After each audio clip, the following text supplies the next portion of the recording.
Hey guys, let's get more news about Miami Heat, but first, don't forget to subscribe and leave your like.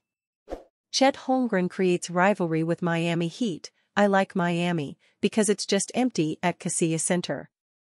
While Chet Holmgren has been in the NBA for 2 seasons, he's only played one due to a foot injury that held him out in 2022-23. But once Holmgren did get a chance to make his NBA debut, he made a big impression, earning All-Rookie honors. Despite missing his entire rookie season, Holmgren quickly proved the Oklahoma City Thunder were right to make him the second overall pick in the 2022 NBA draft. The 22-year-old is already viewed as one of the best pieces on a potential championship contender, but his career is just getting started. Now, as Holmgren prepares for his second full season of play, Holmgren is making some enemies, but thankfully for the Thunder, they're on the East Coast, so they won't be competing in the playoffs. At least not right away. Recently, Holmgren made an appearance on the Road Trippin' show, where the Miami Heat randomly caught some strays from the 7'1" sharpshooter. I like Miami, because it's just like empty. As the away team, you just got to build that lead in the first 3 quarters and then it just stays quiet for the fourth. Chet Holmgren on playing the Miami Heat. For the record, Holmgren has only actually played a regular season game at the Kaseya Center, home of the Heat, just once. It came on January 10, 2024, when the Thunder won by 8 points. Holmgren chipped in 23 points on 15 shots, and made one of 5 3-point attempts. He also had 9 rebounds, 2 assists, and 3 blocks. Holmgren may have gotten a win last time in what he says was a quiet arena, but he still played in front of a sellout crowd of 19,636 spectators. Yet, as Holmgren pointed out, it's all about building an early lead to keep the fans in their seats. We'll see how well that plan works this season when the Thunder head back to South Beach. Chet Holmgren takes swipe at Miami Heat fans. Miami Heat fans are likely never beating the allegations. Oklahoma City Thunder big man Chet Holmgren appeared this week on the Road Trippin' podcast. During the episode, Holmgren was asked about his favorite opposing arenas to play in. The first team that Holmgren mentioned was the Miami Heat, for a ruthless reason. I like Miami, said Holmgren. Because it's just, like, empty. Road Trippin' co-host Channing Frye then said, we know what you mean. They come in late. So really as the away team, you just gotta build that lead in the first 3 quarters, and then it just stays quiet for the fourth, Holmgren added. You can see the full clip below. The Heat faithful do have a reputation for being late arriving, fair-weather fans. Part of that reputation stems from the infamous scene in the 2013 NBA Finals when they left early and missed Ray Allen's game-tying 3-pointer in the closing seconds of Game 6, subsequently getting denied re-entry too. In games of lesser gravity as well, Miami fans are notorious for arriving tardy to the arena. Even Heat star Jimmy Butler recently admitted in an interview that he would prefer it if the team's fans arrived earlier to games. In fairness to Heat fans, Holmgren, who missed his entire rookie year due to injury, has only played 1 regular season game in Miami so far during his NBA career, so he might not have the biggest sample size to work with. Heat fans can also be pretty loud when they are uniting against a common enemy. Miami Heat and Jazz likely have a path to trading Lauri Markkanen, but what is the middle ground? Lauri Markkanen will know where the season will start, one way or another, by August 6.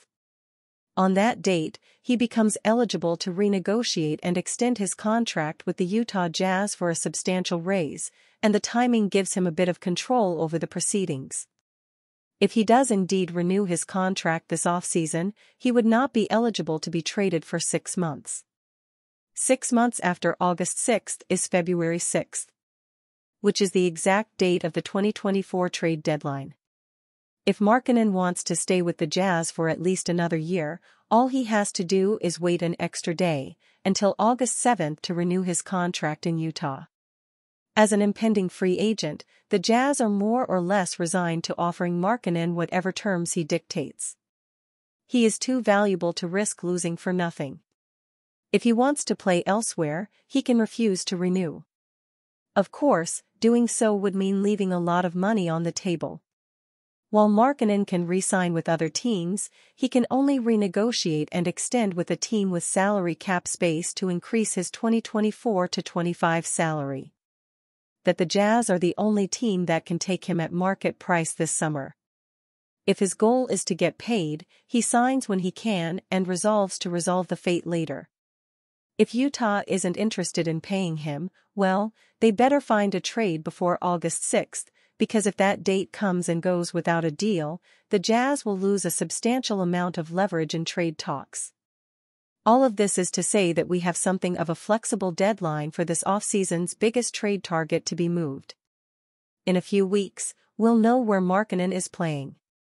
Of course, the existence of this deadline also gives all parties involved a set timeline to negotiate, and it certainly looks like they are using it. The Miami Heat, by all accounts, is Markkanen's most aggressive suitor. That's not enough to get a deal done, and the Miami Heat probably know that.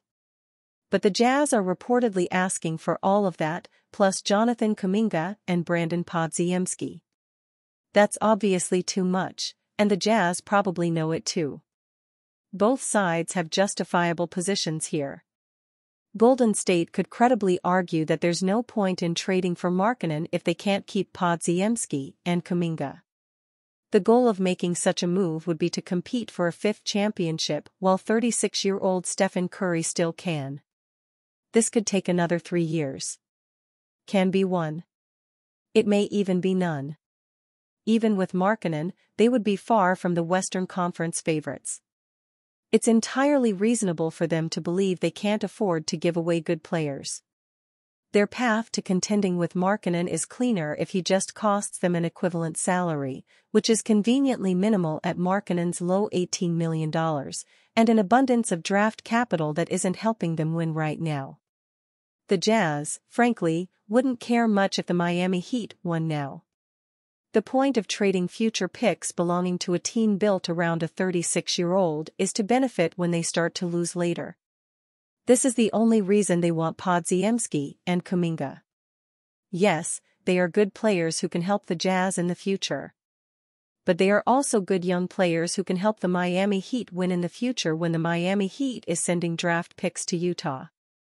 The Jazz want picks from a depleted Miami Heat team. These two players aren't just valuable assets in isolation. They impact the value of everything else the Miami Heat has to trade. So it makes sense for both sides to take a stand at this point. They have until August 6th to reach an agreement. And you, fan? What do you think of the situation of Lauri Markkanen? Leave your opinion in the comments.